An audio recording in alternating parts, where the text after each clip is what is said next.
I'll be back in a week once again.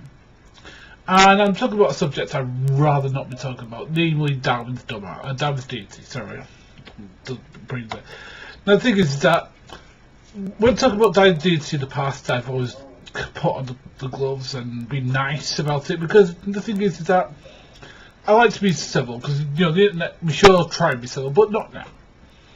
After what happened last week and what's happened this week, Darwin's Deity is top of my shit list for his behaviour. Now this is the sort of behaviour that you wouldn't expect that you'd tell a 15-year-old about. The fact he's coming out of a man who's above the age of 25 is inexplicable to me. Now the thing is, Darwin's Deity doesn't seem to understand that conjecture is bullshit, right? First of all, implying that Fiona Robinson is a transsexual is offensive. And I know that he doesn't seem to grasp that fact, because she's got a son. And what does that say about her son? And she made this point in the hangout you were in, and you've not addressed this point yet. You've not apologised for even asserting it. So, I mean, I can't be that upset compared to what you did to me. But then he has the gall to attack me. Now, he attacks me about the way I speak. Because apparently, in Darwin's Deity's world, he doesn't seem to understand that I have a very pronounced way of speaking. Which is not a speech impediment, by the way. So... See, because I actually have friends with stutters and stammers and stuff like that. You see, and actually, there you have a speech impediment, something that they struggle to overcome, and something that I'm very proud of them that they have overcome. So, as such, I find it very insulting when somebody says that I've got a mouthful of marbles and stuff like that. Well, do you know what? I've got a mouthful of fuck you for you. Now, the thing is that what Deity doesn't seem to understand, that I had hearing problems, and that does have a problem with speech. But again, Deity doesn't care about that, because he doesn't care about anything. Then he goes into talking about dyspraxia, he doesn't understand how that works. It's a motor control issue, and with me, I actually have it in one of its more milder form. Now, if you actually do anything about dyspraxia, which I know you did, Deity, because being the professionalist that you are, you know that it actually has a very strong link to mental health. And as such, I have to go for fairly regular mental health checkups. Okay, you would know that if you actually bother to do any sort of research whatsoever. Then we're getting into the fact that, again, you keep on calling me an idiot, which I'm not. Okay?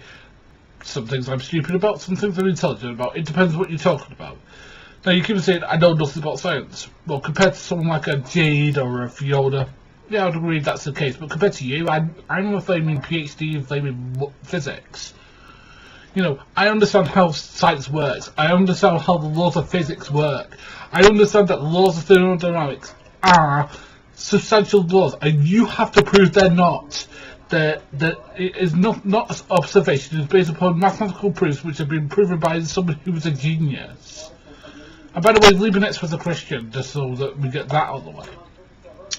So we get into the phase that he really started attacking me when I started questioning his understanding of textual criticism.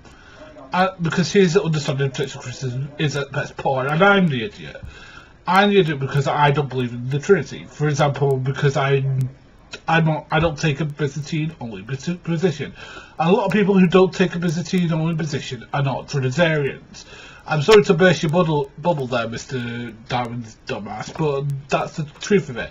Because the Trinity is only examined in Byzantine priority position. And if you don't know what Byzantine priority position is, you should shut the fuck up about the Bible.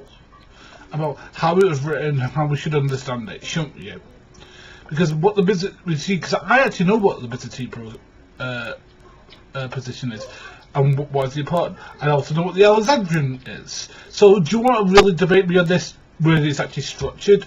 Because this is an actual challenge, because you know you'd lose. Because you see, I've actually got the proof to back it up. See, because I know what the Byzantine position is. I know what the Alexandrian position is. Again, you don't. Because again, if it has anything to do with the Trinity, if the Trinity is a salvation issue, there's a shed load of Christians from Eastern traditions who are going to hell. Eastern Orthodox, Coptics, like Gnostics, all people from that tradition, from the Eastern traditions, are going to hell, are not saved according to you. Because apparently, what is a salvation they do is a concept that was brought up by a Western guy who was the Bishop of Hippo in the 5th century AD. I mean, like this is the stupidity of people like Darwin's dumbass. They don't seem to have done any research, and yet they project their dumbassery onto everyone else. He insults atheists by projecting his dumbassery onto them. He insults everybody, and then the worst of it, the very worst of it, he never apologises for anything he's done wrong. You know, this is the man who gets his arse all into a fire whenever anybody says negative things about true repentance. Now, I'm somebody who tries to be as unbiased as possible, because I try and call bad behaviour on both sides. If I'm going to call out, people who insult true empiricism for the stuff he does, I'm going to damn well call out your side for the stuff you do, especially if I'm on it. You know, I've given you guys a pass in the world, because I thought you were good people. That's to the end now. I've officially given the fuck up on you guys. You are scum. You're not Christians in the sense that I believe it. A Christian, treat everybody, no matter what they believe, even if it's different from what they do, with kindness, caring, with the respect they would want. They treat other people the way they want to be treated. I read that somewhere. I'm surprised you haven't, all the way that I'm the ignoramus. Yeah, you don't seem to want to treat the people the way that you want respect, the respect you require for yourselves. And I'm frankly sick of you guys being claiming to be moral, yet we see from your own behaviours you're not. That is not the way a moral person behaves. A moral person behaves by treating people, even the people they disagree with, the best, because that reflects better on them. Because at the moment, guys, you're making just the words look like words on a page, and frankly, that's going to make atheism more seductive to everybody than any argument you can give me, than anything Richard Dawkins or Matt Dillahunty or Amram will ever say.